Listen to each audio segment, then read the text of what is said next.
Hello, this is Lavistro, the Dragon in Cyberspace, coming to you with all news, tips, and tricks within the gaming spectrum. And I know it's a little late in the time for the news. It's almost been a week since it came out, but there's so much news to cover, and I just thought I'd wait a little bit and see if more came out.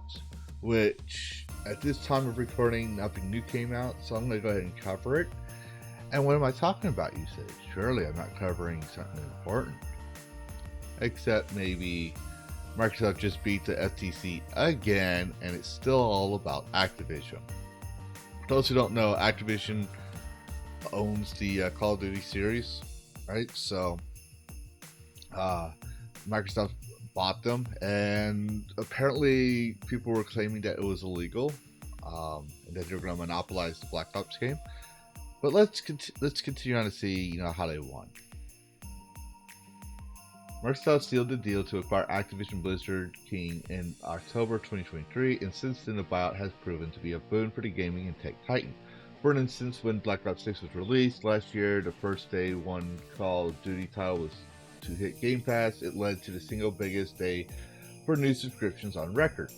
You'd think that all the conversation about the Activision acquisition would have dried up, but recently a U.S. appeals court decreed that the supersized buyout did not violate antitrust laws and that everything was above board and as legit as could be. In a report published by Bloomberg's legal team, the details from a document posted today by the U.S. Supreme State's Court of Appeals for the Ninth Circuit were written front and center. The document might have been discussing an acquisition sale in 2023, but the results of an investigation revealed that the buyout is still having a current impact on the state of the industry. The 39-page document is a little word-heavy, but it states quite clearly that Microsoft didn't violate any antitrust laws when shelling for out $69 billion to secure Activision Blizzard King. Not only that, but the heavily publicized ruling will, as Bloomberg puts it, reshape how the FTC, or Federal Trade Commission, reviews deals involving rapidly evolving technology. Here's what I want to know. Why is the FTC and Congress looking at people not owning their games? That would be more important for me. I want to see them looking at that. Would change the industry. Oh no, you told them these games you own. Like, that's what I want to see. I want to see something, but unfortunately no one cares about us gamers. They really don't. They just want to use this for their political soapbox. Welcome to the veterans dilemma. No one cares about us except for twice a year and every election year. And then we're forgotten again. But I digress. According to the U.S. court that debated the FTC's appeal, there wasn't enough of a case made to dispute claims that Microsoft would block competitors from accessing top-tier franchises like Call of Duty. It also stressed that the FTC hasn't proven to any real extent that Microsoft-Activision merger would damage competitors in the cloud streaming space. It was written in a document about fostering exclusives to stoke interest in certain platforms. To varying degrees, the major console manufacturers have used exclusive content as a means to differentiate themselves in the console market. Some of this exclusivity is achieved by limiting the availability of a manufacturer's first-party games to its own console. All major manufacturers have engaged in this practice. Microsoft has in recent years released its first-party games exclusively on Xbox and PCs, most of which use Microsoft Windows operating system. As the district court found, however, Nintendo and Sony both have significantly higher number of exclusive games on their platform than Microsoft does.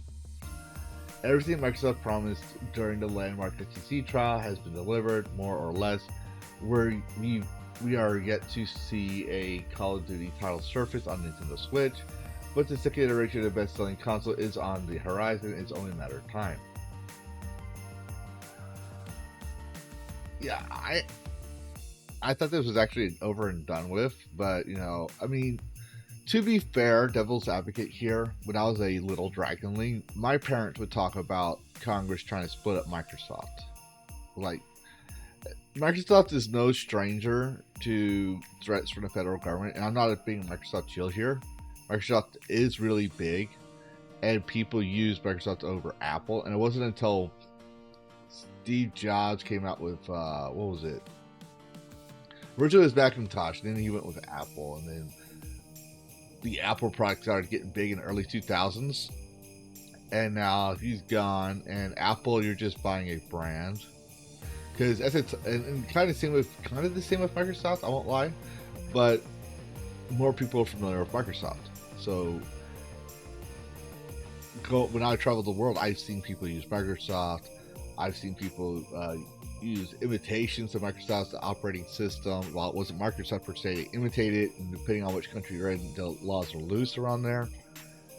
So Microsoft is super big, all right, super big, and yeah, they can afford all this legal battle stuff, kind of like Disney, and they've had experience with it. So I'm not too surprised they could work around the FTC, but to be fair, again, so far, as of right now, Call of Duty games are still cross-platform. And Microsoft does have a history of having cross-platform games. Technically, Halo would be considered its first-party game, even though you could play it on PC. But like I said, or as the article said, it was still used under the Microsoft platform, operating system for PC. But I do think it's a cause for concern because Disney was doing this, and Disney owns a lot of companies now, not just entertainment media companies, and could be we could have another too big to fail Disney on our hands. But what do you think, viewer? Put your thoughts in the comments below. And as always, happy gaming. Worlds clash in endless collision. Gaming news with a fierce precision. With a spark so wild it breaks the norm. In the tempest's eye of cyberstorm.